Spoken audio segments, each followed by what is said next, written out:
akan dikeluarkan dari siksaan neraka bagi orang yang ada di dalam hatinya sekecil apapun dari iman. Artinya apa? Sejahat-jahatnya orang mukmin ada peluang selamat. Itu hebatnya dalam Islam, karena keselamatan. Tapi dia mengalami siksaan, dan siksaan tidak bisa disepelekan gitu loh. Sesuai dengan kadarnya, disiksa ribuan tahun itu kita nggak tahu. Sesuai dengan kadarnya, itu ketentuan Tuhan nanti.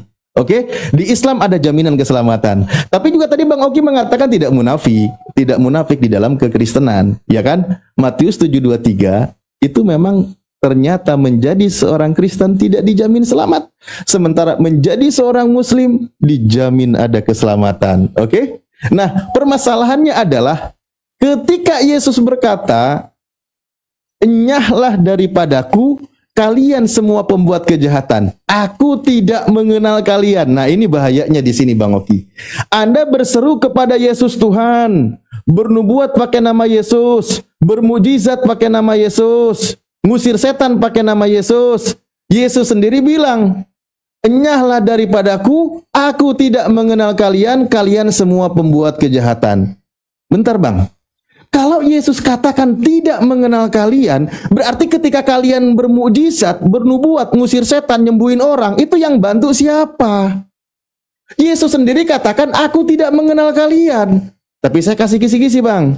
Memang Yesus sudah mengabarkan, waspadalah terhadap Mesias palsu, nabi palsu. Dia akan datang memakai namaku dan berkata, "Akulah dia." Nah ini, kalau Yesus yang asli mengatakan bahwa aku tidak mengenal kalian, yang kalian pakai nama aku ngusir setan, kalian dibantu oleh siapa? Berarti ada Yesus yang palsu yang membantu. Kan Yesus katakan, Lukas 21 nomor 8, Matius 24 nomor 4 dan 5. Di situ dikatakan apa? Waspadalah terhadap penyesat. Waspadalah terhadap Mesias palsu. Banyak dia katakan, supaya jangan ada orang yang menyesatkan kamu, sebab banyak orang akan datang dengan memakai namaku dan berkata, "Akulah Mesias." Dan mereka akan menyesatkan banyak orang. Akan menyesatkan banyak orang. Ada yang mengaku sebagai Mesias, nabi palsu, dia menyesatkan banyak orang. Kata Yesus, ciri-ciri nabi palsu, pengikut Mesias palsu, bernubuat pakai nama Yesus, bermujizat pakai nama Yesus. Yesus katakan tidak mengenal kalian, maka di situ yang membantu adalah Mesias palsu. Oke, luar biasa ya teman-teman ya, semakin menarik. Silahkan diterima. Oke, kita tanggapi tentang Mesias palsu dan nabi-nabi palsu itu siapa? Nabi-nabi palsu yang pengajaran sesat di dalam Matius 7 ayat yang ke-23. Saya bukakan datanya di dalam 1 Korintus 1 ayat yang ke-18. Sebentar ya teman-teman ya. 1 Korintus 1 ayat yang ke-18. Alkitab menjawab itu.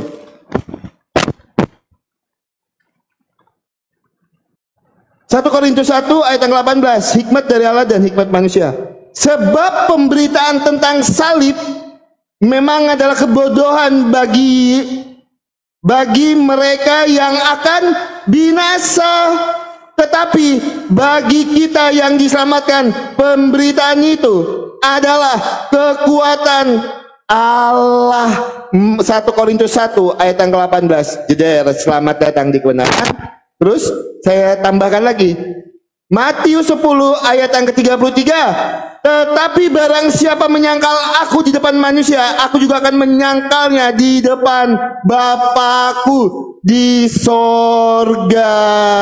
Benar, banyak yang menggunakan nama Yesus yang menyangkal itu disalibkan. Itu dia jawabannya.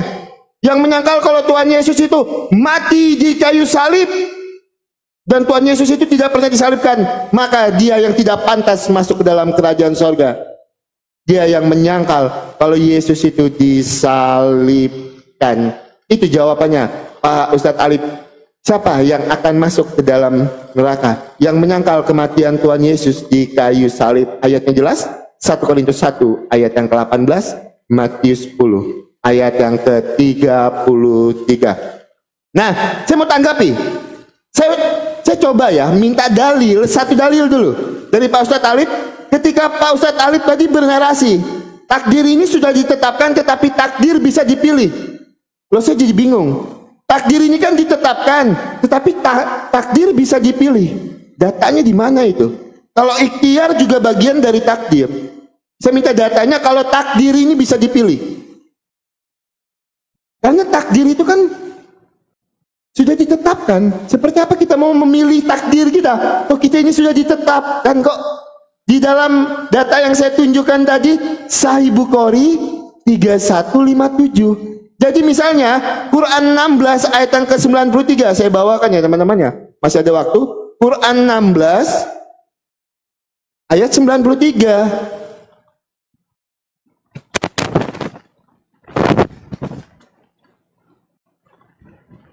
Oke, Quran 16 ayat yang ke-93.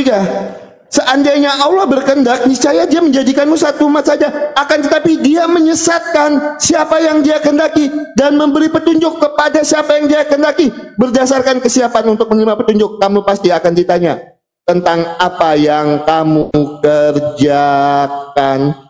Nah, jadi saya bingung. Takdir ini takdir apa yang sudah bisa dipilih itu? Jelas-jelas di dalam An-Nahl 93, saya ini sudah ditetapkan untuk disesatkan. Ini ada korelasinya mungkin di dalam Sahih Bukhari yang saya tunjukkan tadi. Kalau takdir itu sudah ditetapkan, berarti saya sudah ditetapkan untuk tersesat ini. Dan saya sudah tidak berbuat apa-apa. Mau tidak berbuat dosa, berbuat baik, saya dimusnahkan. Ada datanya, ada dalilnya, saya tunjukkan. Nah, kalau memang takdir itu bisa dipilih, saya minta datanya. Takdir apa yang bisa kita pilih? Karena yang saya tahu, takdir itu sudah ditetapkan, Pak Ustadz Alif. Nah, tapi kalau memang ada takdir yang bisa dipilih, saya minta datanya di dalam hadis ataupun Al-Quran, Pak Ustadz Alif, adakah takdir yang bisa kita pilih? Gitu ya, takdir yang bisa kita pilih. Saya tidak mau memperpanjang pertanyaan juga, saya akan, seandainya saya membuka hadis dan Quran, itu masih terkait dengan konteks-konteks pertanyaan saya. Supaya kita dapat on point-nya, terlalu banyak pertanyaan juga nggak akan dapat on point-nya, sama seperti Pak Ustadz Alif. Pak Ustadz Alif cuma memberikan penekanan dari ayat-ayat yang beliau bawakan, tapi tidak keluar di dalam konteks pertanyaannya. Ya, buat teman-teman Kristen, kencengin dulu tap-tap layarnya teman-teman. Saya cuma minta dari Pak Ustadz Alif, mungkin satu pertanyaan saya ini sebenarnya bukan pertanyaannya, saya cuma meminta buktinya kalau memang takdir itu bisa dipilih. Takdir kita itu bisa dipilih, karena saya bisa tunjukkan tadi di dalam Sahih Bukhari kalau takdir itu sudah ditetapkan dan tidak bisa digugat. Bahkan sebelum diciptakan kita itu sudah ditetapkan, bahkan kita itu sudah ditakdirkan. Gitu. Silakan Pak Ustadz Alif.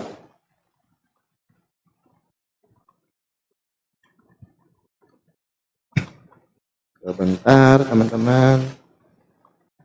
Sebentar ya, kita mulai dulu ya. Nggak mau keluar. Pak Ustadz Alif bisa? Oh siap. Bentar Pak Ustadz.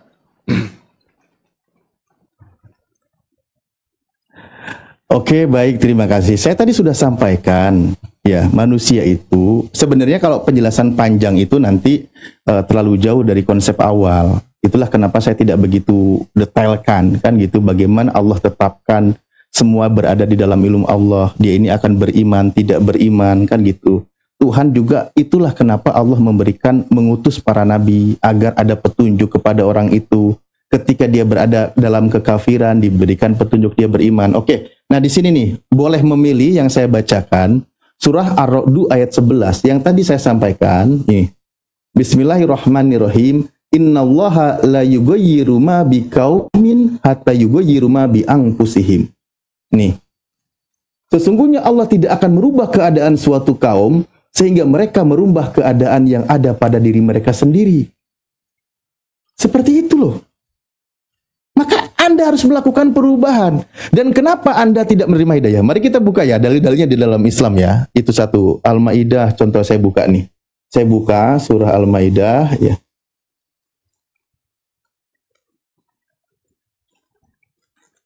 Nih di sini dikatakan, Bismillahirrahmanirrahim. Di dalam Al-Maidah dijelaskan apa? Innallaha la yahdil qaumad dzalimin. Allah itu tidak akan memberikan hidayah kepada orang-orang yang dolim. Jadi orang-orang yang dolim itu tidak akan diberikan hidayah oleh Allah. Siapa yang dolim? Yang menolak kebenaran. Dolim itu dalam bahasa Arab artinya rodul haq. Ya kan? Orang yang menolak kebenaran. Sudah disampaikan kebenaran, Anda tolak. Islam sudah disampaikan kebenarannya, Anda tolak. Berarti Anda orang yang dolim. Ya sudah, Anda memang tidak akan diberikan hidayah. Maka Anda menjadi orang yang tersesat. Kan gitu. Kembali lagi prinsipnya, Allah itu memberikan pilihan. Makanya di dalam surah Sajadah ayat 9 sampai seterusnya dikatakan Allah itu memberikan manusia itu apa? Pikiran, mata, ya, diberikan hati agar bersyukur, berfikir. Diberikan kebebasan, silahkan nih. Tuhan berikan petunjuk jalannya nih. Tuhan kasih tahu nih jalan yang salah, ini jalan yang benar. Kau pilih jalan itu, kalian tentukan. Sebagaimana juga kalian kalau ingin kaya itu kalian ikhtiar gitu loh. Seperti itu. Oke, ini sudah dipahami ya. Jadi hidayah itu tidak akan masuk terhadap orang-orang yang dolim, yaitu orang yang tidak mau menerima kebenaran. Jadi mau menerima kebenaran agar tidak tersesat, ya terima dulu kebenaran itu. Nah gitu ya. Kembali kepada poin tadi, apa hubungannya dengan 1 Korintus dari ucapan Yesus? Justru itu Yesus mewanti-wanti, Bang Oki. Nih dengerin ya. Kan yang dia katakan tadi, waspadalah terhadap Mesias palsu, nabi palsu. Ini di 2 ya, di ayat 2 nih dikatakan sampai 5, ayat 4 sampai 5. Nih, sebab banyak orang akan datang memakai namaku dan berkata, akulah Mesias, dan mereka akan menyesatkan banyak orang. Di ayat 26 di sini dikatakan ya, kita buka contoh nih. Nih dari 22 ya. Nih, dan sekiranya waktu tidak dipersingkat, maka dari segala hidup kepanjangan di sini. Pada waktu itu jika orang berkata kepadamu, lihat Mesias ada di sini, Mesias ada di sana, jangan kamu percaya. Sebab apa? Sebab Mesias palsu dan nabi palsu akan muncul dan mereka akan mengadakan tanda-tanda yang dahsyat dan mujizat-mujizat. Sekiranya mungkin mereka akan menyesatkan orang-orang pilihan juga. Jadi camkanlah, sudah aku mengatakannya terlebih dahulu kepadamu. Jadi apabila ada orang yang mengaku bertemu, lihat aku ada di padang gurun, jangan kamu pergi ke situ. Lihat aku ada balik bilik, jangan kamu percaya, kata Yesus. Dia sudah bilang jangan percaya. Ada Mesias palsu yang akan menyesatkan, membawa nabi palsu, menyesatkan banyak orang, melakukan tanda-tanda mukjizat. Di mana di situ tadi di Matius 7 nomor 21, 22, 23, ternyata yang melakukan mukjizat pakai nama Mesias itu yang akan diusir oleh Yesus. Jadi kalian nih, ini jangan kemana-mana. Ini contohnya Kristen. Ini Kristen di sini. Jadi orang Kristen yang bernubuat, bermujizat pakai nama Yesus akan diusir oleh Yesus karena Yesus katakan tidak kenal. Kalau Yesus katakan tidak kenal, berarti Mesias palsu yang membantu. Berarti itu pengajaran nabi palsu. Siapa yang mengaku bertemu dengan Yesus? Yang mendapatkan pengajaran, dalil-dalil yang Anda bawakan tadi, Mr. Paulus. Terima kasih.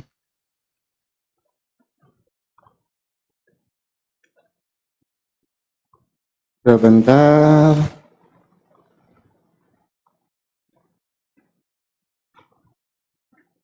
Oke, teman-teman kita undang dulu. Silakan Pak Ustaz Talib diterima. Ya, teman-teman kita tanggapi ya terkait dengan Matius 7 ayat yang ke-23. Berulang kali saya sudah sampaikan. Bahkan meminta, maksudnya siapa orang-orang yang dikeluarkan. Loh, di situ tegas sekali. Di ayat sebelumnya kan ditegaskan yang akan diselamatkan ketika dia melakukan kehendak Bapa, supaya kita boleh hidup seturut dan sekehendak dengan firman Tuhan. Tapi kalau kita tidak melakukan kehendak Bapa, maka kita tidak akan diselamatkan. Bahkan saya contohkan di dalam iman saya sendiri, banyak orang yang tiap hari menyampaikan Tuhan Yesus, tapi dia tidak hidup seturut dan sekehendak dengan firman Tuhan, maka dia tidak pantas untuk kerajaan sorga.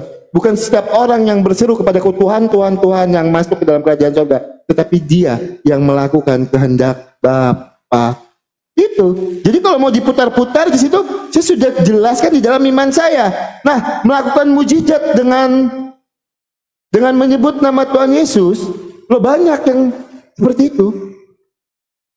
Ada yang ngaku pernah bertemu Tuhan Yesus, penyesat-penyesat luga mengaku pernah bertemu Tuhan Yesus. Contoh nyata, apa yang tertulis di dalam Alkitab itu nyata. Kalau saya sebutkan orangnya. Karena apa? Itu penyesat. Dia tidak hidup seturut dan sekendak dengan firman Tuhan, maka dia tidak pantas untuk kerajaan sorga. Itu Pak Ustadz Alif ya. Nah, terkait dengan apa yang Pak Ustadz Alif narasikan, Allah tidak akan memberikan hidayah dengan orang yang menolak kebenaran. Yang membuat saya menolak kebenaran ini, anggaplah iblis yang menyesatkan saya. Sedangkan kalau kita lihat yang menyesatkan iblis siapa? Kita buka ayatnya. Oke, kita buka ayatnya. Jadi selalu ada hubungannya ya teman-teman ya. Oke, nanti kita akan rangkum. Al-Hijr ayat 39. Ia dalam kurung iblis berkata, Tuhanku, oleh karena engkau telah memutuskan bahwa aku sesat, aku pasti akan jadikan kejahatan terasa indah bagi mereka di bumi. Dan aku akan menyesatkan mereka semua. Yang menyesatkan iblis, yang menetapkan untuk iblis tersesat siapa? Yang menyesatkan saya mungkin iblis. Nah, jadi seperti apa Pak Ustadz kita ingin mencapai kebenaran itu? Seperti apa kita ingin melakukan kebenaran itu? Seperti apa kita ingin beramal? Saya ditetapkan untuk disesatkan. Di dalam surat An-Nahl ayat yang ke-93. Itu saya anggap saya misalnya di dalam An-Nahl 93 sudah ditetapkan untuk disesatkan. Yang membuat saya tersesat sudah ditetapkan untuk tersesat. Anggap yang membuat saya tersesat adalah iblis. Yang menyesatkan iblis siapa? Datanya saya tunjukkan. Nah, jadi seperti apa saya mau mencapai keselamatan saya? Susah. Berbuat dosa masuk neraka. Tidak berbuat dosa, hadisnya saya bawakan, dimusnahkan. Seperti apa saya ingin menerima kebenaran? Saya ditetapkan untuk disesatkan. Nah, itu silakan nanti Pak Ustadz pertegas ya tentang apa yang saya narasikan itu dan Al-Hijr ayat yang ke-39. Pak Ustadz tadi bilang semua muslim itu akan dicuci dan nantinya akan masuk surga. Pak Ustadz jangan terlalu pede dulu. Ibnu Majah 3982. Dari 73 golongan muslim, cuma satu golongan yang akan masuk surga, yaitu golongan al-jamaah. 72 golongan muslim ini tidak akan masuk surga. Ibnu Majah 3982 mengatakan itu. Nah, seperti apa? Sedangkan di dalam Ibnu Majah jelas-jelas umat muslim akan dibagi menjadi 73 golongan. 72 golongan akan masuk neraka. Dan cuma satu golongan yang akan masuk surga, yaitu golongan al-jamaah. Seperti apa Pak Ustadz tadi mau bilang kalau semua muslim itu nantinya akan masuk surga. Sedangkan hadis Pak Ustadz sendiri Ibnu Majah 3982 jelas mengatakan itu. Umat muslim itu dibagi menjadi 73 golongan. Cuma satu golongan yang akan masuk surga, yaitu golongan al-jamaah. Dan 72 golongan tidak akan pernah masuk surga. Tidak masuk surga. Silakan Pak Ustadz bantah data itu.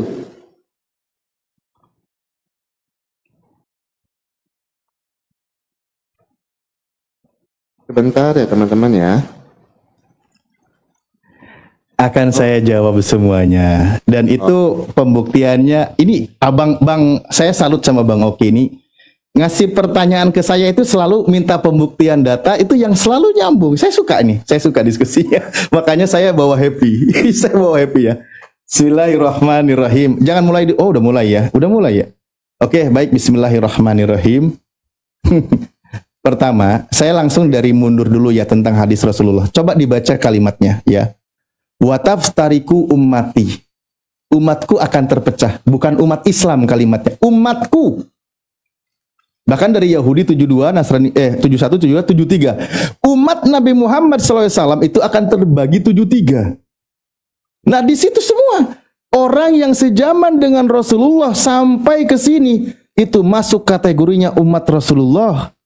Dan itu terbagi 73, hanya satu yang selamat, yaitu yang berjamaah yang mengikuti ajaran Rasulullah.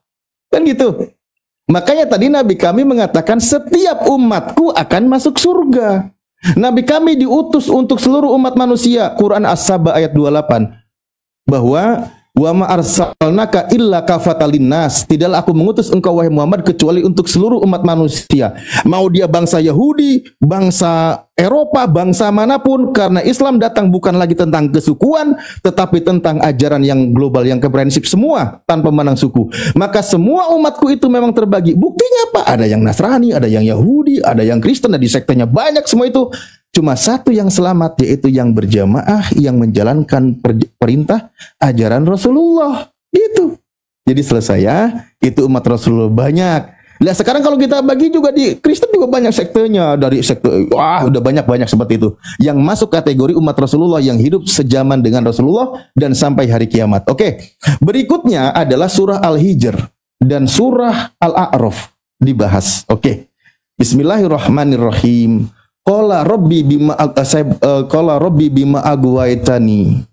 Iblis berkata, ini komunikasi Allah dengan iblis. Nih, sejahat-jahatnya iblis, dia masih memanggil Tuhannya, kan gitu. Tidak menyekutukan Tuhan. Tapi memang iblis dengan kesombongannya dia sudah divonis sebagai ahli neraka. Karena dia, iblis itu dihukumi tersesat, la uzayyinanna lahum fil ardi wa la ubuyannahum ajmain. Apa dikatakan? Pasti aku akan menjadikan mereka memandang baik setiap perbuatan maksiat di muka bumi ini, dan pasti aku akan menyesatkan mereka semua. Kata iblis di hadapan Allah itu sebagai pelajaran, kabar untuk kita berpikir cerna. Dia akan menyesatkan umat manusia, akan dipandang baik setiap perbuatan maksiat, perbuatan dosa. Kecuali yang tidak bisa digoda itu adalah illa ibadaka minhumul mukhlasin. Kecuali orang-orang yang ikhlas, yang mukhlas, yang berserah diri kepada Tuhan, yang bersih terhadap Tuhan. Nah, kita buktikan. Ini kerjaan iblis ya. Akan dipandang baik setiap perbuatan maksiat. Contoh, ini yang paling fatal adalah bagaimana orang mengatakan perbuatan penyaliban terhadap Yesus dikatakan sebagai baik. Ini pembuktiannya. Saya langsung buktikan. Penyaliban terhadap Yesus dikatakan sebuah kebaikan. Padahal dikatakan itu sebuah kutuk. Bagaimana mungkin kutuk dikatakan sebagai baik? Coba, Anda tadi, saya bantu dalilnya, bahwa nubuatan kepada Yesus di Galatia 3 nomor 13, Anda katakan ke Ulangan 21 nomor 23, berarti Anda mengatakan Yesus dikutuk oleh Bapa. Ngeri nggak? Anda berani mengatakan Yesus dikutuk oleh Elohim. Ini ajaran siapa ini? Padahal Yesus berkata di Yohanes 8 nomor 40, 41, 42, dia katakan apa? Jikalau Elohim adalah Bapakmu, kamu akan mengasihi aku. Bapa Elohim itu mengasihi Yesus. Ia selalu menyertai aku. Ia tidak akan membiarkan aku seorang diri, sebab aku selalu berbuat yang berkenan kepadanya. Tuhan tidak pernah meninggalkan Yesus, apalagi mengutuk Yesus. Tetapi melalui ajaran Anda, tadi Anda menggenapi nubuatan Paulus di Galatia 3 nomor 13, Yesus dikutuk oleh Elohim. Ini ajaran siapa ini? Maka iblis berjanji di hadapan Tuhan akan menyesatkan manusia, memandang baik setiap perbuatan buruk. Orang yang digantung, disalib, dikutuk oleh Tuhan. Tapi menurut Kristen itu kebaikan. Benar, Anda sedang tertutup pikirannya di sini, Bang. Di dalam Islam, dia sangat mulia, dia tidak terkutuk. Coba, Anda tadi berani mengatakan loh, Yesus dikutuk oleh Bapa, Yesus dikutuk oleh Elohim. Bahaya ini, ajaran siapa ini? Oke, silakan. Oke, kita tanggapi ya teman-teman ya. Ya, Yesus dikutuk oleh Bapa. Saya tidak ada bernarasi yang seperti itu. Ya, nubuatan Galatia 3 ayat 13 itu ada ulangan, ada di dalam Ulangan 21 ayat yang ke-23. Tuhan Yesus untuk menghapus kutuk dosa kita supaya kita tidak mati di dalam kebinasan, dengan jalan Dia menjadi kutuk. Dia mati terkutuk di kayu salib untuk menghapus kutuk dosa kita. Karena apa? Yohanes 3 ayat 16 tadi. Karena begitu besar kasih Allah akan dunia ini sehingga Ia mengaruniakan anaknya yang tunggal, supaya setiap orang yang percaya tidak binasa, melainkan beroleh hidup yang kekal. Pak Ustadz, maka dari itu Tuhan Yesus mati terkutuk di kayu salib di Galatia 3 ayat 13, dan di dalam 1 Korintus 6 ayat yang ke-20. Tuhan Yesus menebus kita dengan darahnya yang mahal. Karena begitu besar kasih Tuhan terhadap kita, supaya kita tidak mati di dalam kebinasaan, melainkan beroleh hidup yang kekal. Itu karena kasih Tuhan. Kami punya Tuhan yang mengasihi kami. Kami tidak punya Tuhan. Kami bukan punya Tuhan yang menyesatkan kami. Kami bukan punya Tuhan yang menjerumuskan kami. Enggak. Makanya kami di dalam iman kekristenan itu kami punya free will. Kamu mau mati di dalam kebinasaan dan menolak karya salib Tuhan Yesus, atau kamu mengaku di dalam hatimu, Roma 10 ayat ke-9, jika dengan mulutmu kamu mengaku bahwa Yesus adalah Tuhan dan Allah telah membangkitkan Dia dari antara orang mati, maka kamu akan diselamatkan. Ya, nah saya mau sampaikan dulu dengan Pak Ustadz Alif ya. Kalau saya, narasi saya agak tinggi, bukan berarti saya marah dengan Pak Ustadz Alif, enggak ya. Karena saya ingin menegaskan apa yang ingin saya sampaikan. Itu. Maka dari itu alasannya di dalam Galatia 3 ayat 13, Tuhan Yesus itu mati terkutuk di kayu salib, Pak Ustadz. Dan itu nubuatan apa yang tertulis di dalam Ulangan 21 ayat yang ke-23. Oke, saya akan lanjutkan teman-teman. Berbicara tentang kesesatan, seperti yang saya sampaikan tadi, saya di dalam surat An-Nahl, di dalam surat An-Nahl ayat yang ke-93 itu sudah ditetapkan untuk disesatkan. Yang menyesatkan saya anggaplah iblis. Ternyata yang menyesatkan iblis itu seperti yang saya tunjukkan di dalam Al-Hijr ayat yang 39. Nah, sekarang saya bawakan satu data di dalam surat As-Saff ayat yang ke-32. Ini malah lebih ini lagi. Nanti tolong dijelaskan. Surat As-Saff ayat yang ke-32, surat ke-37 ayat yang ke-32. Kami dalam kurung mengakui telah menyesatkan kamu. Sesungguhnya kami sendiri orang-orang yang sesat. Nah, ini gimana ini? Bahkan sudah mengakui telah menyesatkan. Sesungguhnya kami sendiri orang-orang yang sesat. Kami dalam kurung mengakui telah menyesatkan kamu. Sesungguhnya kami sendiri orang-orang yang sesat. Itu gimana lagi itu Pak Ustadz? Nah, di dalam Ibnu Majah 3982, Pak Ustadz bilang tadi di situ bukan Muslim. Oke, mungkin saya harus tunjukkan datanya ya teman-teman ya. Di situ tertulisnya Muslim Pak Ustadz. Sebentar, Ibnu Majah 3982. Oke, Ibnu Majah 3982 saya akan baca dari sini karena Pak Ustadz sudah baca di atas ya.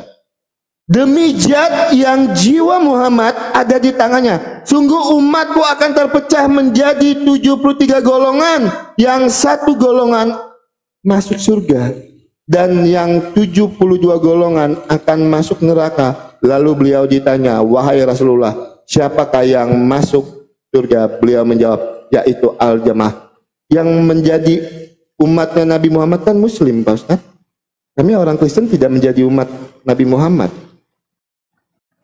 Nah, jadi Muslim itu kan dibagi menjadi 73 golongan, dan cuma satu golongan Pak Ustaz yang akan masuk surga. Itu gimana Pak Ustaz? Pak Ustaz menanggapinya itu. Jadi kalau berbicara tentang apa yang misalnya, oke lah saya ini tersesat sekarang. Jadi sebenarnya ada kronologisnya seperti yang saya sampaikan tadi.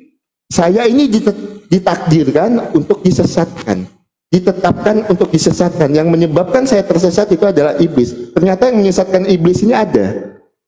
Di dalam Al-Hijr ayat yang ke-39 tadi. Nah ternyata di dalam surat Asab ayat yang ke-32 menegaskan itu. Itu seperti apa Pak Ustadz menanggapinya? Korelasinya ada itu. Saya tidak akan pernah bawa data di luar konteks. Saya akan berbicara di konteks ini aja.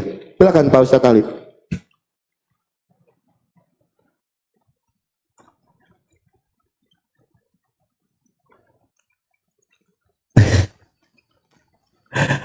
Oke, baik, terima kasih. Terima kasih Bang Oki. Tadi Anda sudah tampilkan tentang hadis kata Rasulullah, umatku. Surah Al-Anbiya ayat 107 dikatakan Nabi Muhammad diutus untuk seluruh umat alam semesta. Surah As-Saba ayat 28. Wa ma arsalnaka illa kafatan linnas. Tidaklah aku mengutus engkau wahai Muhammad kecuali untuk seluruh umat manusia. Makanya ketika sebelumnya Yahudi merujuk kepada suku Yehuda sebagai pengajarannya, bukan sebuah nama agama, penganut, itu kesukuan. Ketika ada hadir Nasrani atau Kristen lah, sekarang saya bahasakan, Kristen aja bahasakan, katanya mengaku pengikut Kristus, merujuk kepada perorangan, selalu kepada golongan. Tapi ketika datang Islam, tidak membahas lagi kesukuan, tapi seluruh umat manusia. Mau dia orang Batak, orang Bali, orang mana, orang Thailand, orang mana, orang Israel, Eropa, semua untuk seluruh umat manusia. Makanya Nabi kami mengatakan, semuanya umatku. Karena dia Nabi terakhir, diutus untuk seluruh umat manusia. Nah, Nabi kami mengatakan, semua umatku akan masuk surga. Itu jaminan dari Nabi kami, selamat. Tapi Nabi kami katakan kecuali yang nggak mau. Sahabat bertanya, siapa yang nggak mau? Ini lawan diskusi saya, Anda. Karena Anda yang menolak, gitu loh. Jadi Nabi kami untuk seluruh umat manusia, diutusnya, ya, siapapun mereka, bukan lagi kesukuan. Dia katakan semuanya akan masuk surga kecuali yang nggak mau. Siapa yang nggak mau? Ya Bang Oki lah. Kan Anda yang menolak. Kata Nabi kami, siapa yang nggak mau wahai Rasul? Barang siapa yang mentaati aku, dia akan masuk surga. Barang siapa yang menolak aku, dialah yang nggak mau masuk surga. Buktinya Anda menolak. Kan jelas untuk seluruh umat manusia. Kalau masalah tentang pengajaran di As-Saffat sudah ada penyesat, lalu dia menyesatkan yang lain, ya itulah ciri-ciri mengikuti ajaran iblis. Nanti yang satu dia tersesat, menyesatkan dan ajaran lain.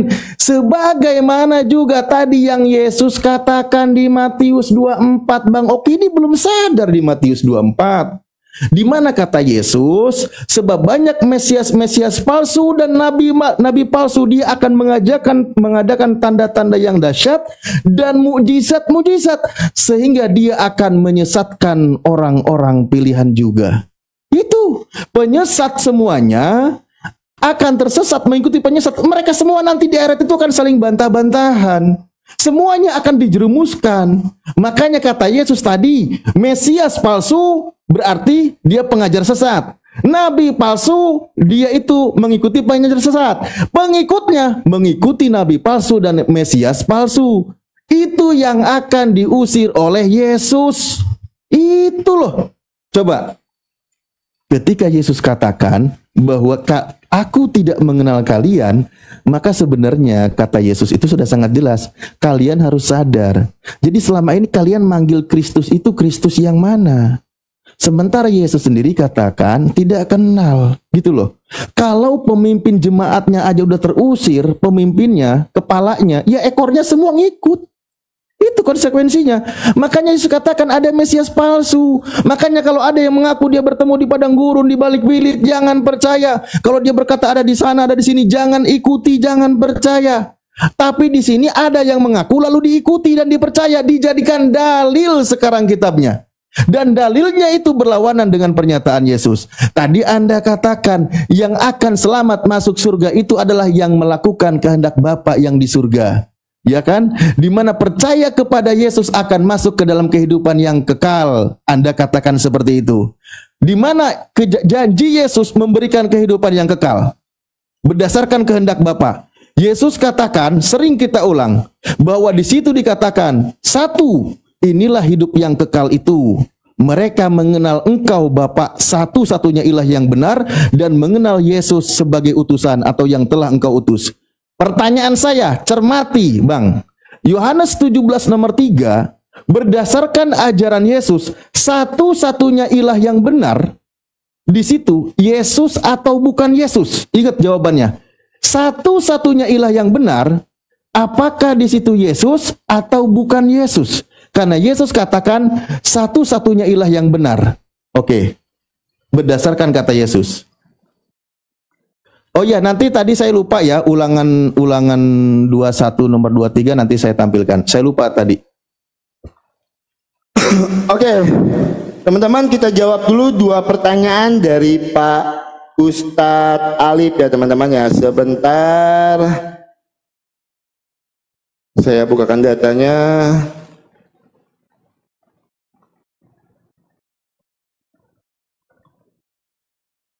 Di dalam Yohanes 17 ayat yang ketiga dulu ya. Yohanes 17 ayat yang ketiga.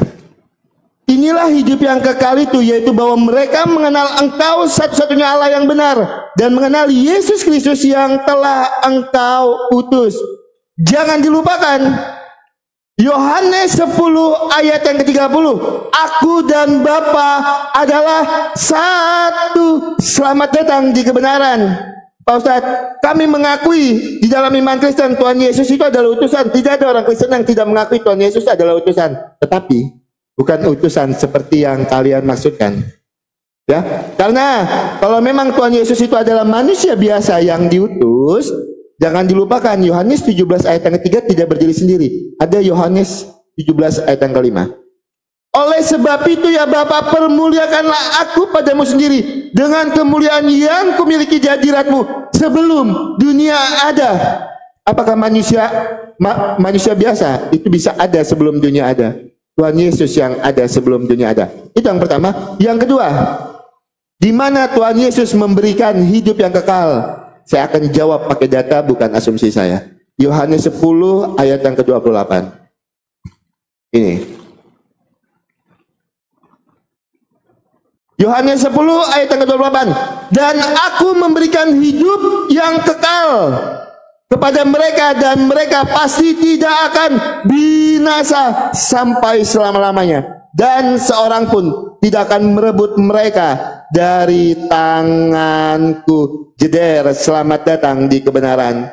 Tuhan Yesus memberikan kami hidup yang kekal. Kalau saya mau balik nanya, adakah data secara eksplisit jaminan di dalam iman Pak Ustadz kalau Allah Pak Ustadz bisa memberikan hidup yang kekal? Kalau memang ada, tunjukkan saya datanya. Nah, saya mau tanggapi apa yang menjadi narasi Pak Ustadz. Itulah di dalam surat Asap yang saya bawakan tadi, itu adalah ciri-ciri yang mengikuti ajaran iblis. Yang mengikuti ajaran iblis, itu narasi Pak Ustadz. Pak Ustadz, kalau kita lihat, kalau kita rujuk lagi ya, sebenarnya yang menyesatkan iblis itu siapa? Ketika Pak Ustadz bilang tadi, di dalam Asap itu adalah ciri-ciri orang yang mengikuti ajaran iblis.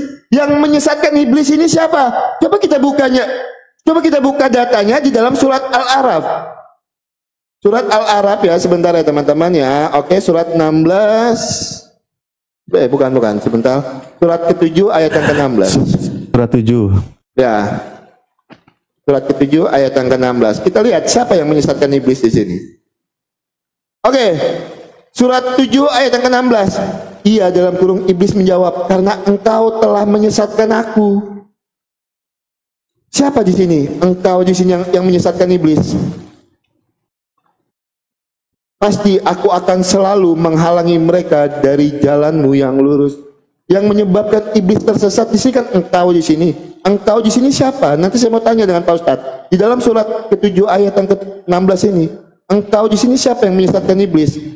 Ketika Pak Ustadz tadi bilang di dalam surat Asyaf itu adalah orang-orang yang mengikuti ajaran iblis. Sekarang kita cari dulu. Yang menyesatkan iblis itu siapa? Di situ tertulis engkau. Saya mau tanya dengan Pak Ustadz, engkau di situ merujuk pada siapa yang membuat iblis itu tersesat? Jadi kita akan tahu siapa yang menyesatkan iblis, siapa yang menyesatkan saya. Itu. Silakan. Nanti Pak Ustadz Alif dibantah itu ya. Nah, terkait Ulangan 21 ayat yang ke-23 nanti Pak Ustadz silahkan tambahkan.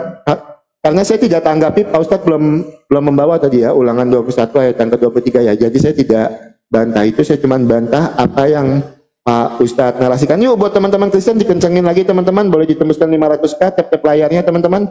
Ya, buat teman-teman Kristen boleh dibantu tap-tap layarnya dikencengin teman-teman. Oke, sebentar ya teman-teman ya, 14 detik lagi.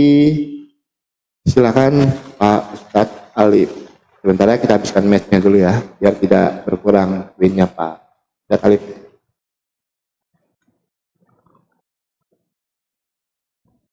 Oke.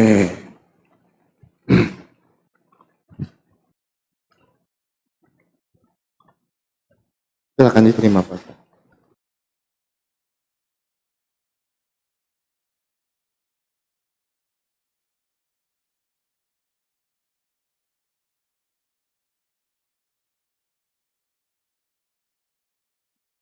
Pak Ustadz suaranya maaf Pak Ustadz. Sorry. Oke, baik. Pahami kalimatnya di surah Al-A'raf tadi dan surah Al-Hijr. Bunyi ayatnya sama. Bismillahirrahmanirrahim. Qala rabbi bima aghwaytani. Ya Tuhanku, oleh sebab engkau telah memutuskan bahwa aku sesat, pasti aku akan menjadikan mereka memandang baik setiap perbuatan maksiat, perbuatan dosa di muka bumi ini, dan pasti aku akan menyesatkan mereka semua. Iblis, karena dia membangkang perintah Tuhan, dihukumi tersesat, dihukumi sesat. Karena dia sudah sesat, maka dia berjanji di hadapan Tuhan akan menyesatkan keturunan Adam, seluruh anak manusia dari jalan yang lurus. Caranya seperti apa? Caranya akan memandang baik setiap perbuatan jahat. Itu kata iblis. Ini udah dikasih tahu. Saya kasih contoh tadi. Saya udah kasih contoh. Yesus mengajarkan, dia menyampaikan bahwa Tuhan itu mengasihi aku, bukan mengutuk. Nih, saya buka dalil aja ya, gini ya. Sebenarnya saya tekan dari tadi baca dalil, tapi memang saya tidak sambil share biar tidak makan waktu. Tapi saya yakin dalil juga dikonfirmasi ya, biar hemat waktu maksudnya. Nih, contoh ya. Galatia 3 nomor 13 nih. Ini loh. Bang Oki juga tadi sudah sepakat. Bang Oki sepakat bahwa Yesus mati terkutuk.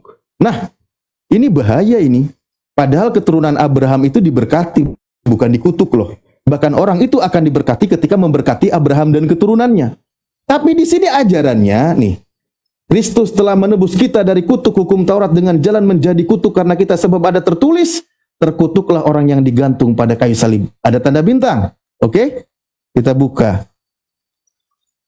Nih, sebab seorang yang digantung terkutuk oleh Allah. Berarti Anda Kristen mengajarkan Yesus sebagai manusia yang dikutuk oleh Tuhan. Ngeri kawan. Dan ini dianggap baik. Benar tadi kata iblis. Akan dipandang baik setiap perbuatan maksiat dosa. Loh, Paulus menubuatkan, dia menggambarkan linknya ternyata ke Ulangan. Di sini yang mati digantung itu dikutuk oleh Tuhan.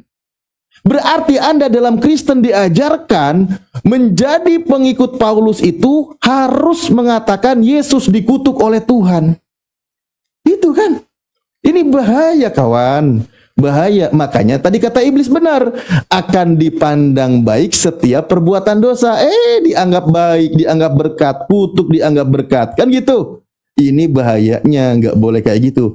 Berikut juga tadi Bang Oki itu sayang sekali. Bahwa hidup yang kekal masuk surga yang diberikan oleh Yesus. Yohanes 17 nomor 3. Kenapa jadi Anda lari ke Yohanes 10 nomor 30? Di sini menurut Yesus satu-satunya Tuhan yang benar ini bukan Yesus, tapi Bapa. Kenapa jadi Anda eksegesis?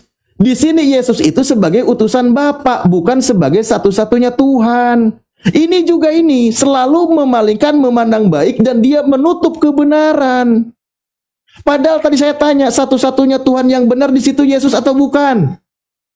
Anda paksakan ke Yohanes 10 nomor 34. Padahal di sini buktinya bukan Yesus, tetapi Bapa Yesus itu sebagai utusan. Kalau Anda katakan bahwa Yesus dan Bapa adalah satu dimanai secara hakikat, kalau gitu yang mati digantung pada kayu salib juga Bapa. Ini apa lagi ini ajaran? Cobalah dicerna lah, pakai akal sehat lah. Ya, dipahami. Kalau masalah hidup yang kekal di surga, itu tadi saya ayatnya sudah banyak baca. Al-Baqarah ayat 25 itu sudah saya sampaikan. Bunyi ayatnya kholidina fiha abada. Mereka itu kekal di dalam surga selamanya. Ayat lain juga banyak di dalam surah Ar-Ra'd, di dalam surah Ali Imran, Al-Mu'minun, banyak ayat Al-Quran. Surah Al-Ma'idah juga orang pengikut Nabi Isa alaihissalam yang mendengarkan ajarannya, dia mengikuti ajarannya, orang itu kekal di dalam surga. Al-Ma'idah ayat 116 sampai 120. Begitu, waktu habis. Oke. Ini nanti ada TikTokan nggak ini? Kalau match begini nggak ada TikTokan, Pak Ustadz? Oh, nggak ada ya? Oke, siap. Oke, Pak Ustadz, kita ini dulu biar ada waktunya. Jadi 30 menit ke depan ya, 30 menit lagi ya. Oke. Oke, teman-teman, kita bantah dulu ya teman-teman ya, Galatia 3 ayat yang ke-13. Itu saya sudah jelaskan ya teman-teman ya. Mungkin saya harus bacakan ya. Kristus telah menebus kita dari kutuk hukum Taurat dengan jalan menjadi kutuk karena kita, sebab ada tertulis, terkutuklah orang yang digantung pada kayu salib. Seperti penjelasan saya tadi, Pak Ustadz. Ayat 14 ya, jangan dilupakan. Yesus Kristus telah membuat ini supaya di dalamnya berkat Abraham sampai kepada bangsa-bangsa lain, sehingga oleh iman kita menerima roh yang telah dijanjikan itu. Yohanes 4 ayat yang ke-24, Allah adalah roh.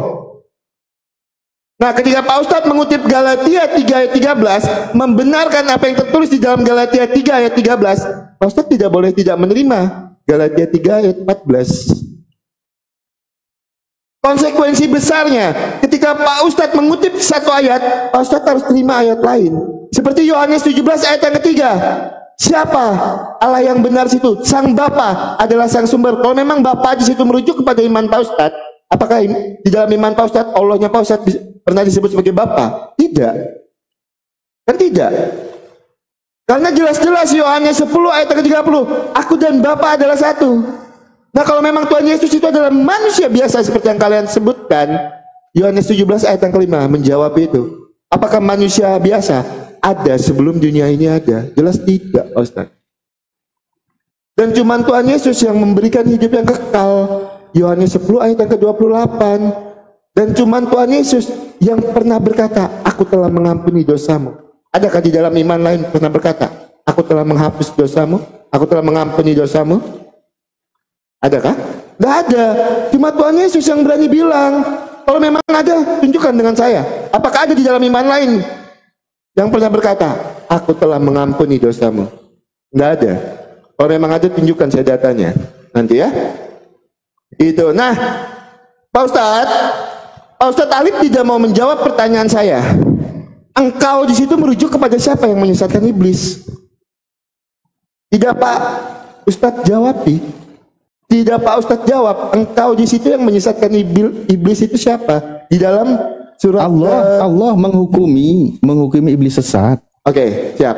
Sudah dijawab ya teman-temannya. Berarti di situ tadi Allah. Udah dijawab tadi. Ya. Berarti di situ Allah yang memutuskan untuk iblis itu tersesat. Saya tersesat ini perbuatan siapa? Perbuatan iblis. Iblis tersesat karena siapa? Jawabannya ada. Ya. Jawabannya ada. Kalau kita ambil kesimpulannya, di dalam An-Nahl 93, dia menyesatkan siapa yang dia kehendaki. Saya disesatkan karena siapa? Karena iblis. Ya, karena iblis yang menyesatkan saya. Datanya ada. Nah, yang menyesatkan iblis, yang menetapkan untuk iblis itu tersesat, siapa? Pak Ustadz sudah menjawab itu. Nah, berarti ya udah. Berarti seperti apa jaminan keselamatan di dalam iman Pak Ustadz? Kalau semuanya itu disesatkan, Saya bisa tunjukkan An-Nahl 93 ketika saya ditetapkan misalnya untuk tersesat, sudah ditetapkan. Yang menyesatkan manusia jelas pasti iblis. Nah, yang menyesatkan iblis siapa? Pak Ustadz menjawab itu sendiri, menetapkan iblis untuk tersesat. Pak Ustadz yang menjawab itu sendiri, ya teman-temannya. Nah, sebenarnya yang menjadi penebus di dalam iman Pak Ustadz itu, kalau boleh saya tunjukkan datanya, yang menjadi penebus di dalam iman Pak Ustadz itu kan sebenarnya Yahudi dan Nasrani. Itu yang menjadi penebusnya di dalam iman Pak Ustadz Alif. Oke, saya tunjukkan datanya di dalam Sahih Muslim 4971. Sebentar ya teman-teman ya. Sahih Muslim 4971. 4971. Muslim 4971. Oke, saya akan bacakan singkat aja. Di hari kiamat kelak, sekelompok dari kaum muslimin akan datang membawa dosa mereka sebesar gunung. Lalu Allah mengampuni dosa-dosanya, kemudian dibebankannya kepada orang-orang Yahudi dan Nasrani. Yang membawa dosa siapa? Dibebankannya kepada siapa? Kenapa Pak Ustadz tidak menerima kalau Tuhan Yesus itu mati di kayu salib untuk menghapus kutuk dosa kami supaya kami tidak mati di dalam kebinasan tetapi beroleh hidup yang kekal? Tapi Pak Ustadz menerima. Di dalam Sahih Muslim 4971, Yahudi dan Nasrani menjadi penebus dosa. Silakan Pak Ustadz.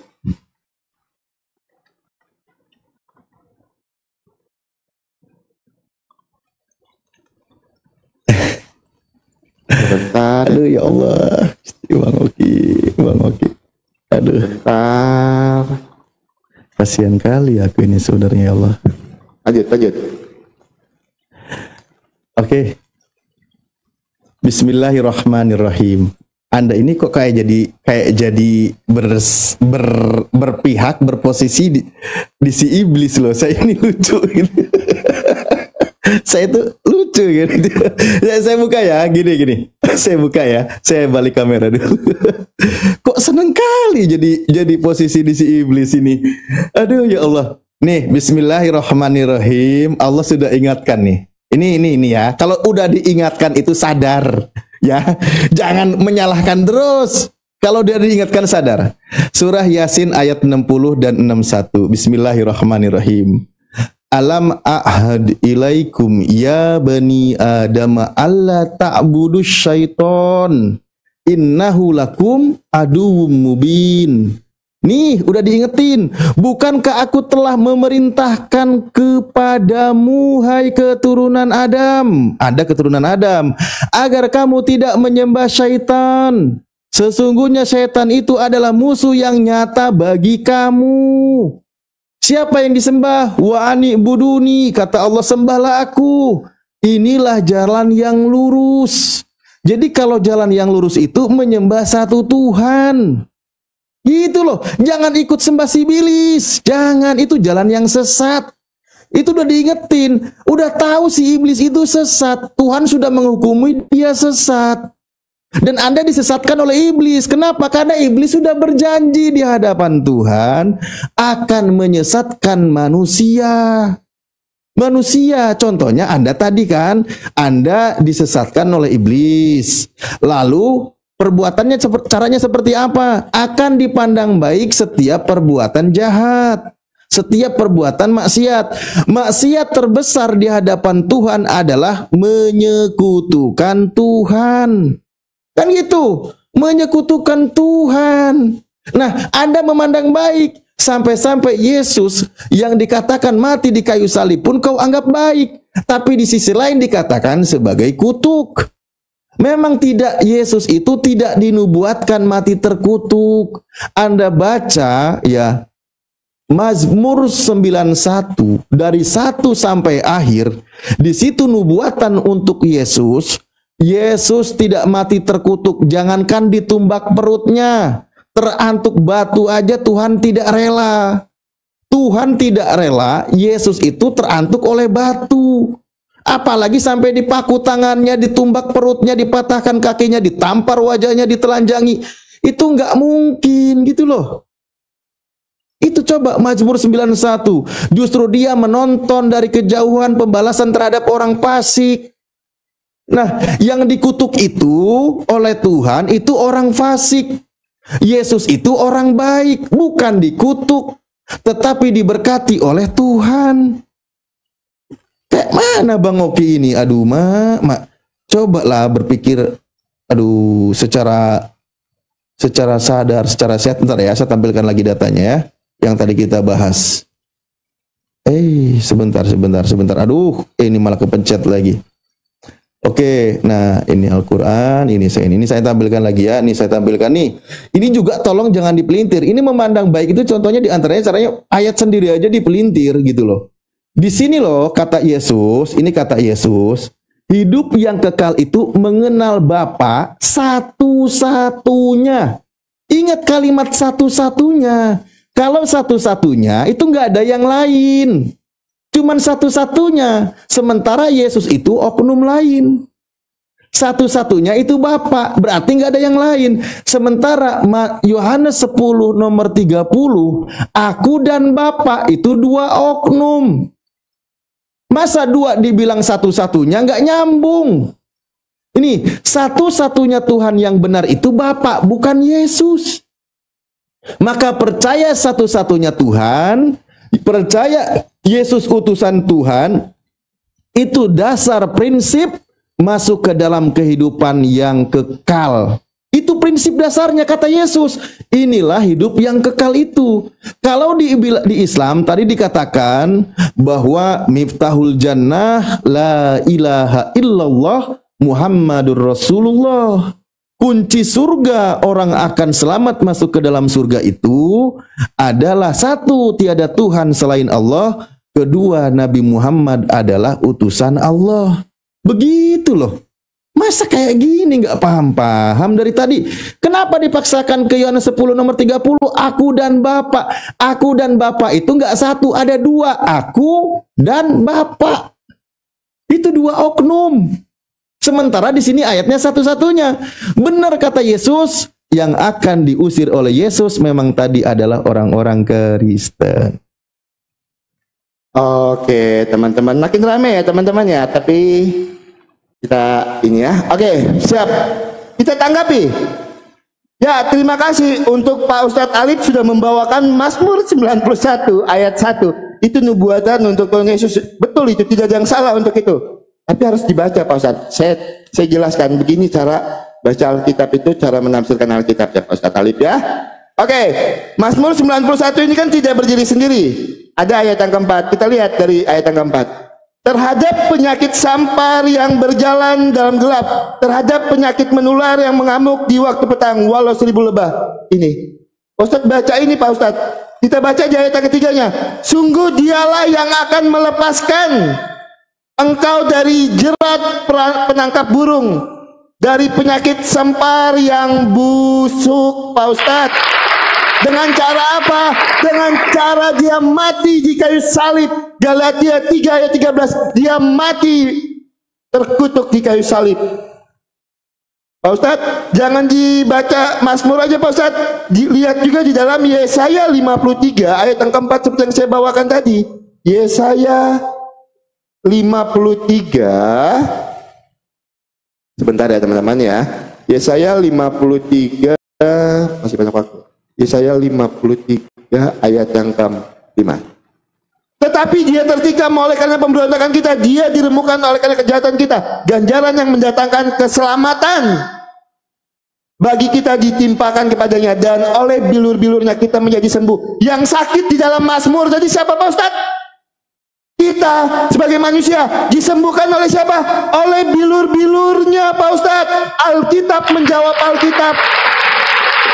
Dan Alkitab kami Pak Ustadz tidak butuh support dan dukungan dari kitab-kitab lain. Itu yang pertama. Terus yang kedua, Yohanes 17. Ini yang Pak Ustadz kutip dari tadi. Yohanes 17 ayat yang ketiga. Ini ya. Pak Ustadz, baca Yohanes itu jangan cuma Yohanes 17 ayat 3. Baca Yohanes 17 ayat 5. Baca Yohanes 17 ayat 10.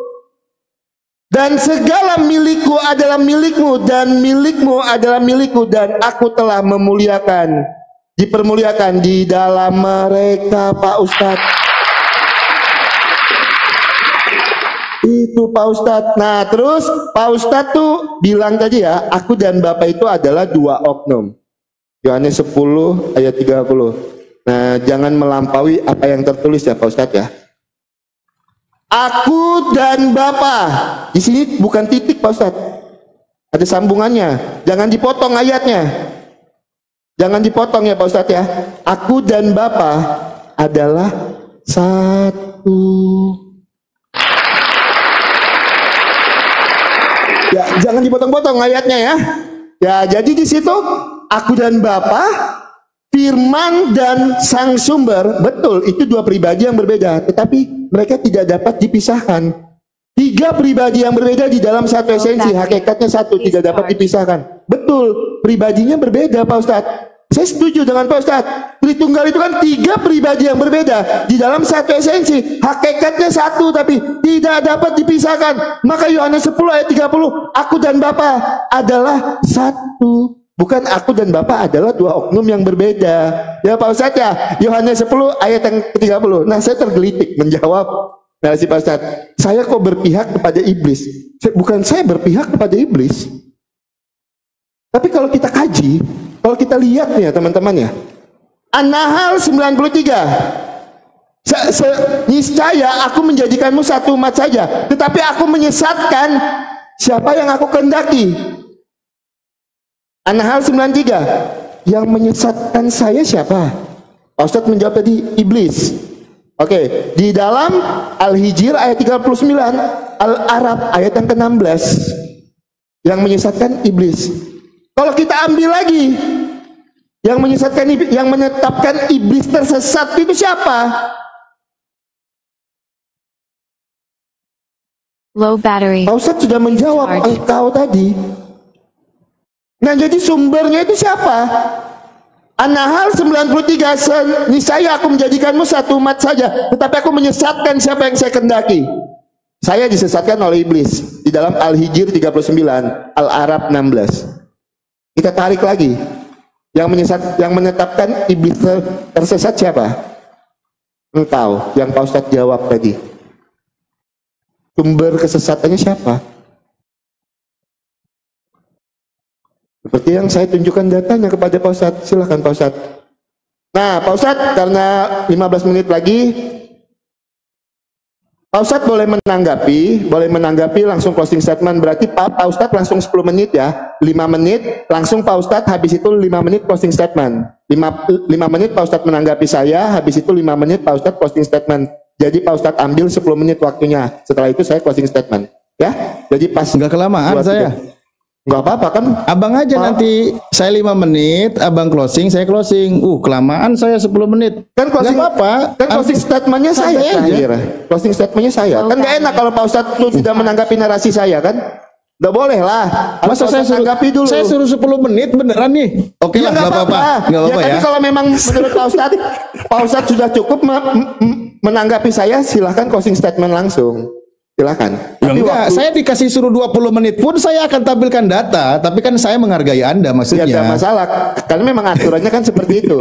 Kalau saya bernarasi tiba-tiba Pak Ustadz closing statement kan, Pak Ustadz tidak bisa menanggapi pertanyaan saya, apa yang menjadi narasi saya tadi kan. Itu silakan Pak Ustadz. Oke ya. Baik, terima kasih kalau gitu. Saya ikuti aja aturan main.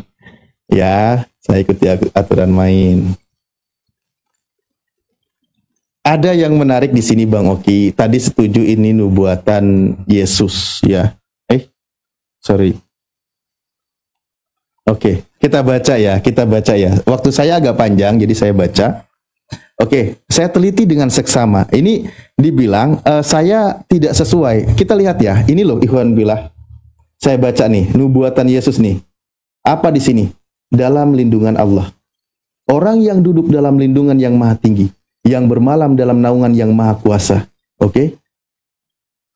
akan berkata kepada Tuhan, tempat perlindunganku dan kubu pertahananku, Allah yang ku percayai, sungguh dialah yang akan melepaskan engkau dari jerat penangkap burung, dari penyakit sampar yang busuk. Dengan kepaknya ia akan melindungi engkau, di bawah sayapnya engkau akan berlindung, kesetiaannya ialah perisai dan pagar tembok. Engkau tidak usah takut terhadap kedahsyatan malam, terhadap panah yang terbang di waktu siang, terhadap penyakit sampari yang berjalan di dalam gelap, terhadap penyakit menular yang mengamuk di waktu petang. Walau 1000 orang rebah di sisimu dan 10.000 di sebelah kananmu, tetapi itu tidak akan menimpamu. Engkau hanya menontonnya dengan matamu sendiri dan melihat pembalasan terhadap orang fasik. Dia itu hanya nonton, dia hanya melihat pembalasan terhadap orang fasik. Sebab Tuhan ialah tempat perlindunganmu, yang maha tinggi telah kau buat tempat perteduhanmu. Malapetaka tidak akan menimpa kamu, dan tulah tidak akan mendekat kepada kemahmu. Sebab malaikat-malaikatnya akan diperintahkannya kepadamu untuk menjaga engkau dari segala jalanmu. Mereka akan menatang engkau di atas tangannya, supaya kakimu jangan terantuk kepada batu. Singa dan ular tedung akan kau langkahi, engkau akan menginjak anak singa dan ular naga. Sungguh hatinya melekat kepadaku, maka aku akan meluputkannya, aku akan membentenginya, sebab ia mengenal namaku. Bila ia berseru kepadaku, aku akan menjawab. Aku akan menyertai dia dalam kesesakan. Aku akan meluputkannya dan memuliakannya. Dengan panjang umur akan kukenyangkan dia, dan akan kuperlihatkan kepadanya keselamatan daripadaku. Dalam nubuatan ini, dia itu tidak mati. Jangankan dia ditumbak perutnya. Sorry. Saya bacanya sampai begitu menjiwai nih. Sampai bacanya kayak di gereja ini. Ini coba dikatakan ya. Nih, jangankan dia dipaku tangannya, ditumbak perutnya, ya, dipatahkan kakinya. Terantuk batu aja Tuhan gak rela. Di mana buktinya Tuhan gak rela? Nih, malaikat-malaikatnya akan menatangnya kepadamu untuk menjaga engkau dari jalanmu. Mereka menantang engkau supaya kakimu jangan terantuk kepada batu. Dan dia akan panjang umur. Justru dia melihat yang dihukum itu adalah orang fasik. Selamat dia. Dan memang benar dia diberkati, dia mulia. Ini selamat ini. Jangankan sampai dipatahkan kakinya. Dalam literaturnya, Yesus itu dipatahkan kakinya, ditumbak perutnya, ya kan? Dipaku tangannya. Itu. Berarti itu bukan Yesus anak Maria. Karena dalam nubuatannya dikatakan, jangankan sampai segitunya, terantuk batu aja Tuhan gak rela. Makanya ketika Al-Quran datang meluruskan pemahaman yang salah, apa Al-Quran mengatakan? Nih, Al-Quran mengabarkan, wa ma qataluhu wa ma salabuhu walakin syubbiha lahum. Mereka tidak membunuhnya dan mereka tidak disalibnya. Akan tetapi yang dibunuh dan disalib itu adalah orang yang diserupakan dengan Nabi Isa. Mereka berada di dalam perselisihan dan berada di dalam keraguan-raguan. Oke? Kemana Nabi Isa tidak dibunuh, tidak disalib? Selamat dia, tidak terantuk batu, tidak sampai ditumbak. Kemana? Diangkat ke hadirat Allah. Barrofa'allahu ilaih wa kanallahu azizan hakimah. Tetapi yang sebenarnya Allah telah mengangkat Nabi Isa kepadanya, dan adalah Allah maha perkasa lagi maha bijaksana.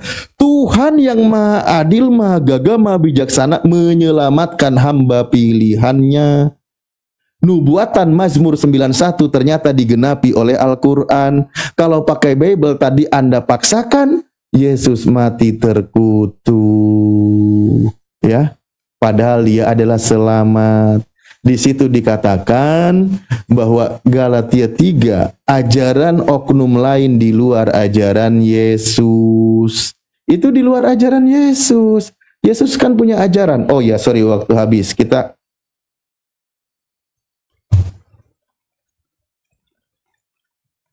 sebentar ya, Ikhwan Villa, saya putar kamera dulu.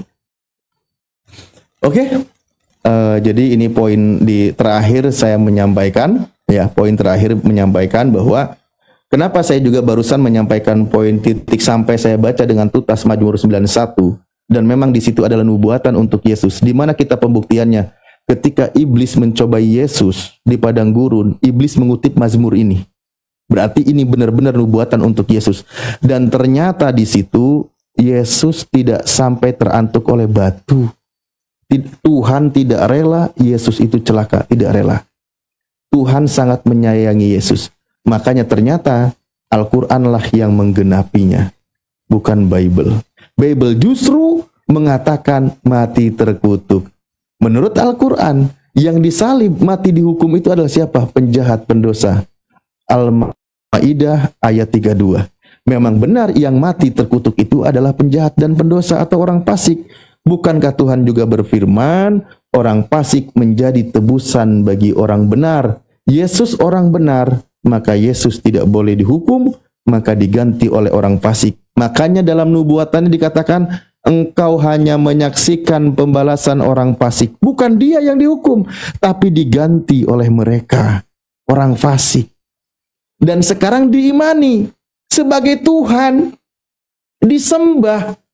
Ingat, tadi ada Mesias palsu dan Kristus palsu menyesatkan banyak orang. Datangnya bawa nama Yesus. Nah, di sini datang bawa nama Yesus, lalu dia menyesatkan banyak orang, bahkan pengajar sesat nabi palsu diikuti oleh banyak orang. Makanya Yesus yang asli mengatakan di Matius 7 nomor 23, apa yang dia katakan? Enyahlah daripadaku, aku tidak mengenal kalian, kalian semuanya pembuat kejahatan. Yesus mengatakan di situ targetnya adalah orang-orang yang menuhankan Yesus. Itu jelas. Siapa yang menuhankan Yesus? Mohon maaf, selama ini datanya adalah Kristen. Kristen yang menuhankan Yesus. Yesus yang anak Maria, Matius 7 mengusir. Berarti di situ kalian tidak ada peluang masuk surga, tidak ada peluang selamat. Karena yang selamat itu adalah orang yang melakukan kehendak Bapa di surga, di mana dia menyelamatkan Yesus dari penghukuman yang sangat menghinakan. Apalagi kalau sampai mengutuk Yesus. Kehidupan yang abadi di dalam Al-Quran masuk surga. Di dalam Al-Quran surah Al-Maidah yang tadi saya sampaikan juga sudah disebutkan bahwa ketika Nabi Isa alaihissalam ditanya oleh Allah, apakah engkau mengajarkan dirimu Tuhan? Wahai Nabi Isa, apa yang dia katakan? Ma qultu lahum illa amartani bih. Aku tidak pernah berkata kepada mereka kecuali apa yang engkau perintahkan kepadaku, kata Nabi Isa. Apa itu? Innallaha rabbi wa rabbukum. Sesungguhnya Allah Tuhanku dan Tuhanmu, sembahlah dia, inilah jalan yang lurus. Ajaran Nabi Isa, dan betul tadi kata Yesus, percaya Bapa Allah satu-satunya Tuhan, percaya Yesus sebagai utusan Tuhan. Makanya Nabi Isa tidak akan pernah mau mengatakan apa yang bukan haknya, dia hanya mengatakan apa yang sesuai dengan difirmankannya. Itulah kata Nabi Isa, inilah hari kebenaran orang yang benar, lahum untuk mereka jannatun tajri min tahtihal anhar khalidina fiha abada. Mereka hidup kekal di dalam surga selamanya. Hidup kekal di dalam surga selamanya. Ini saya balikan ya, kameranya takutnya dibilang saya asumsi.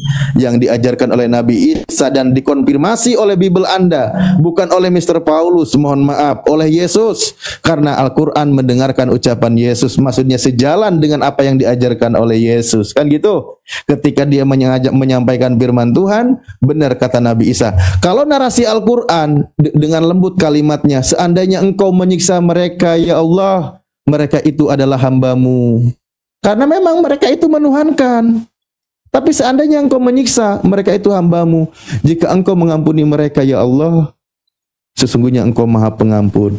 Apa itu mereka yang akan disiksa? Yang mengatakan Nabi Isa adalah Tuhan. Berarti ini orang akan celaka. Sementara yang mendengarkan pengajarannya di sini dikatakan apa? Kebenaran orang benar pada waktu itu masuk ke dalam surga. Bagi mereka surga yang mengalir di bawahnya, mereka kekal di dalam surga. Masya Allah, demikianlah sadaqallahul adim. Maha benar Allah yang maha agung dengan segala firman-Nya.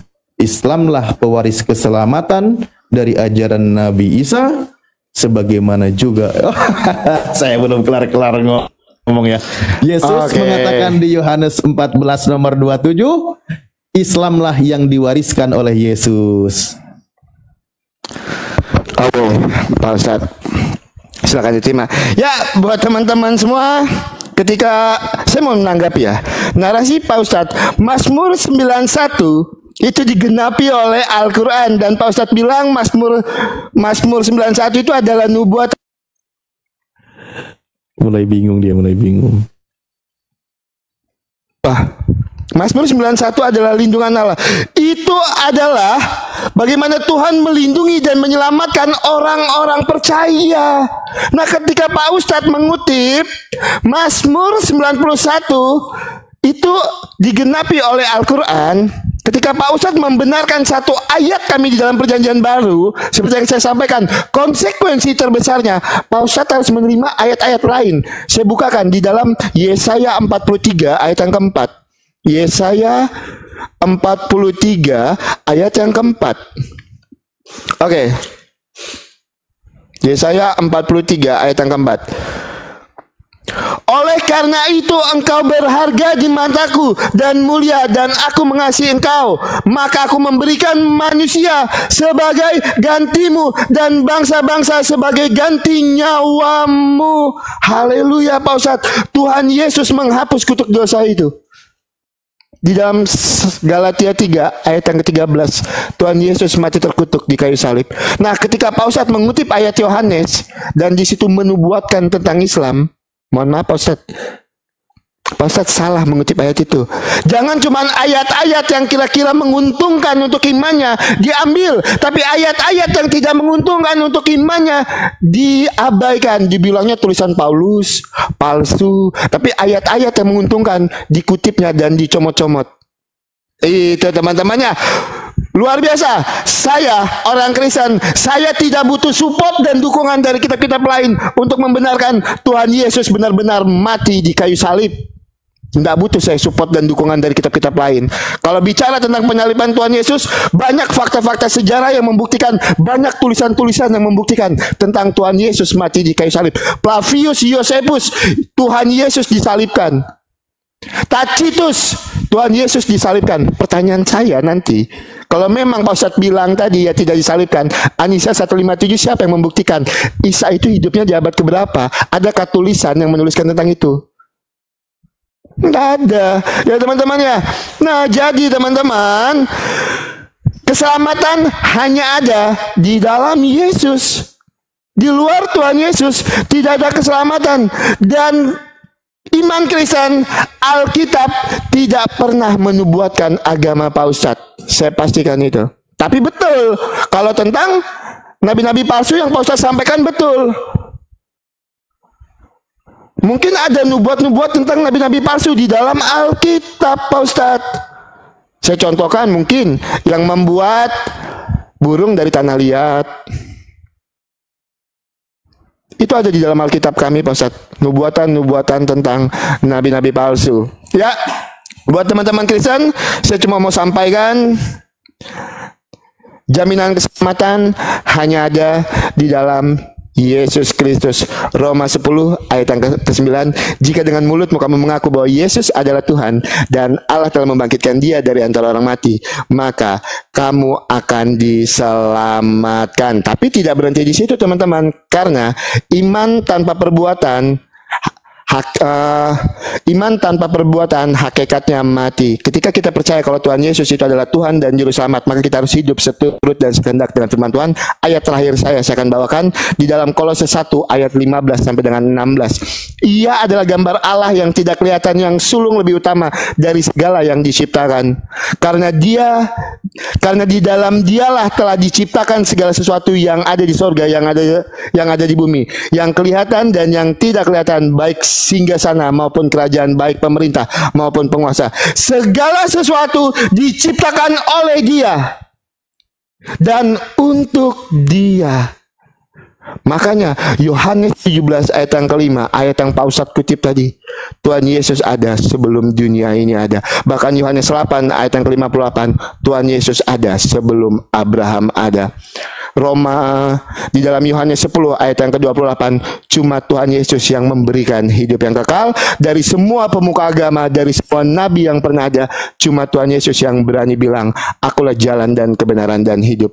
Tidak ada seorang pun yang dapat sampai kepada Bapa kalau tidak melalui aku. Dan saya pastikan Alkitab kami tidak butuh support dan dukungan dari kitab-kitab lain, website lain, apapun itu, untuk membuktikan kalau Tuhan Yesus benar-benar disalibkan. Itu iman kami, iman Kristen. Haleluya. Pak Ustadz, terima kasih banyak ya untuk diskusinya ya. Maaf kalau ada kata-kata salah yang menyakiti hati Pak Ustadz. Mungkin kita akun untuk tema konsep ketuhanan untuk beberapa minggu ke depan ya Pak Ustadz ya. Boleh. Siap, jadi Ikhwan Fillah semua juga yang menyimak ya, yang menyimak memang ada kita diskusi berdasarkan waktu ya. Kami menyampaikan, Muslim kami menyampaikan dan kami hadirkan data. Bang Oki juga pihak Kristen menyampaikan berdasarkan keimanannya dan datanya. Semua itu silakan Ikhwan Fillah semua dan teman-teman yang menyaksikan yang menarik kesimpulan ya. Betul. Mana yang bisa diterima oleh teman-teman semua. Siap. Berdasarkan satu logika, akal sehat dan dalil yang ada. Oke? Oke. Semuanya. Terima kasih ya Pak Ustadz ya. Maaf kalau ada kata-kata yang salah ya Pak Ustadz. Nanti kita atur untuk tema selanjutnya. Selamat malam Pak Ustadz. Siap. Siap, sama-sama. Terima kasih. Selamat Terima malam. kasih. Terima kasih.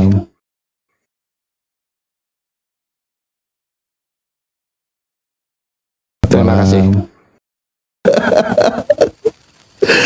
Aduh, Mak, saya beneran yakin. Aslinya nggak tahan saya bener. Kalau boleh open mic nih, kalau tidak menghargai mic saya buka aja udah ngakak terus. Ini dalilnya ngaco terus, nggak ada yang kena ini, nggak ada yakin.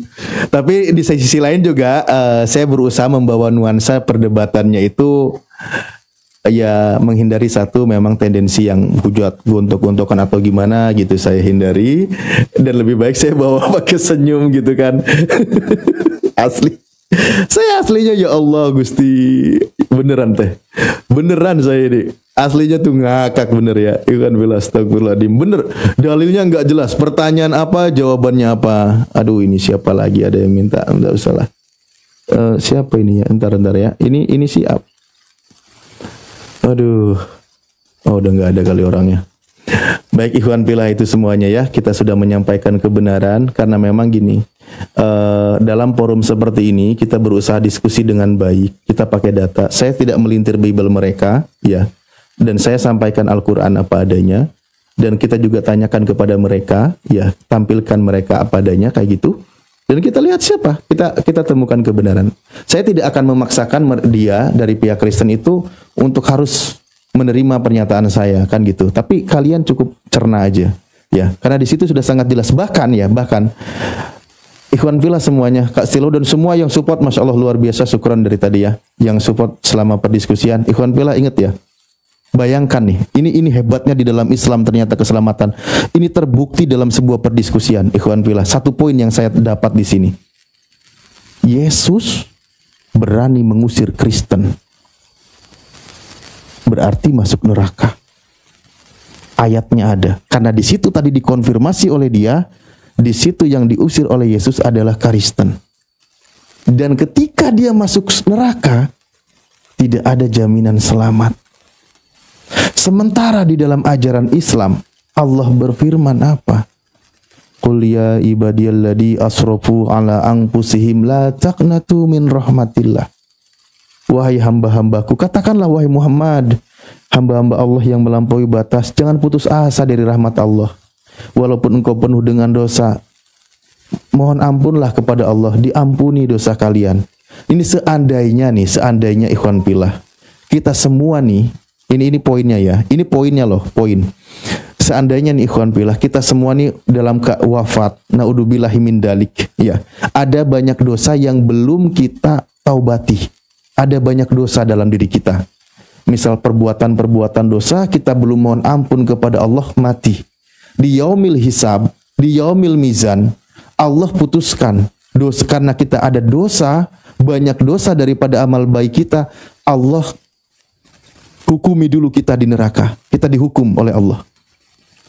Poinnya Ikhwan fillah, walaupun umat Islam mengalami siksaan yang di neraka hanya sementara, ujung-ujungnya abadi di surga. Ini poin pentingnya. Tetap abadinya di surga. Makanya bertobat agar tidak dibawa mati dosa itu. Kan gitu.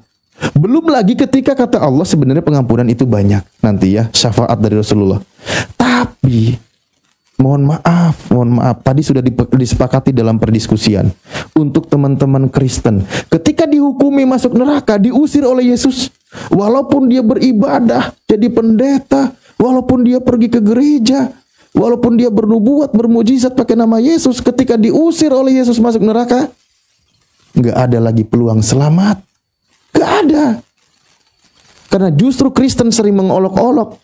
Kenapa di Islam ada istilah dicuci dosanya dulu, di neraka baru diangkat ke surga, kenapa di laundry dulu? Ternyata itu bukti kebenaran.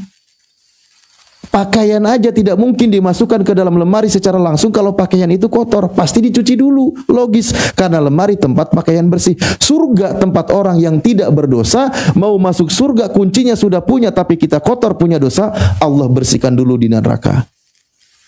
Hebatnya di dalam Islam. Karena prinsipnya sudah dipegang. Makanya kata Rasulullah, yakhruju minan nar, akan dikeluarkan dari api neraka mangkana fi qalbihi misqala darrati minal iman. Bagi orang yang di dalam hatinya ada sebejar biji zarah pun dari iman. Itulah hebatnya di dalam Islam, ya. Oke. Ini ada yang sebentar. Ini ada yang sebentar. Ini ada yang sebentar. Ini ada yang sebentar. Ini ada yang sebentar. Pembuktian.